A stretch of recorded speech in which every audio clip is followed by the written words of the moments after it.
Kailangan nilang gawin yon. Maybe you cannot understand it, pero ginawa nila ang lahat ng bagay na yun. Dahil lahat ng tinatawag ng Diyos, ang sabi ng Panginoon, leave all things and go. Sa ayaw at sa gusto natin, kung gusto nating sumunod sa Panginoon, meron tayong iiwanan. Hindi ka pwedeng sumunod sa Panginoon na wala kang iiwan.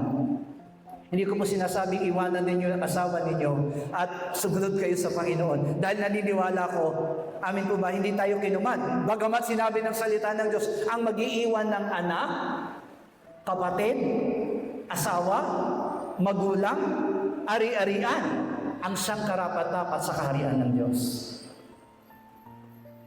Galing ba sa akin yung salita? No, it came from the Lord.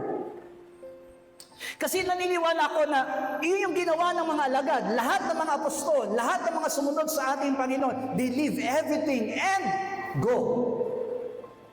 In order for them to rely only to God. Kailangan natin kasing iwanan ng lahat para makita ng Diyos na wala tayong ibang pagkakatiwalaan kundi siya lamang. Depending on His provisions. Alam niyo po ba ibig sabihin ng leave all things and go?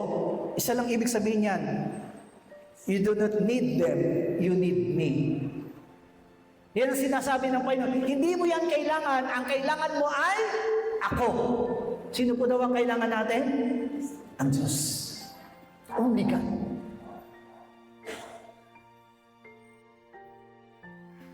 Kaya yun yung ipinapaliwanag ng Panginoon.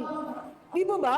Adam and Eve, nung pong dinidecide po sa kanila na huwag niyong kakanin ang ng bunga ng pagkaalam ng mabuti at masama, it is, di ba, a command. You choose God or the fruit. Mamimili sila, yung bunga o ang Diyos. Pero sinong pinili nila? Yung bunga. Ganon din po yun.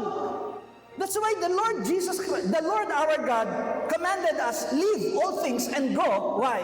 You should rely on me alone. Sa akin ka lang, you do not need them, but you need me. It is a test on how we will respond for God's calling with a sound faith. Kaya kanina, nung sinasabi ng salita ng Diyos na tinatawag mo kong Panginoon, Panginoon, marami nagsasabing Panginoon, Panginoon, pero hindi naman sinusunod ang aking mga utos. Ang ibig sabihin po niyan, totoo, may pananampalataya sila, but their faith is not sound faith. Alam niyo po ba yung tinatag na sound faith? Pag sinabing your faith is a sound faith, it means totoo. You have a good faith.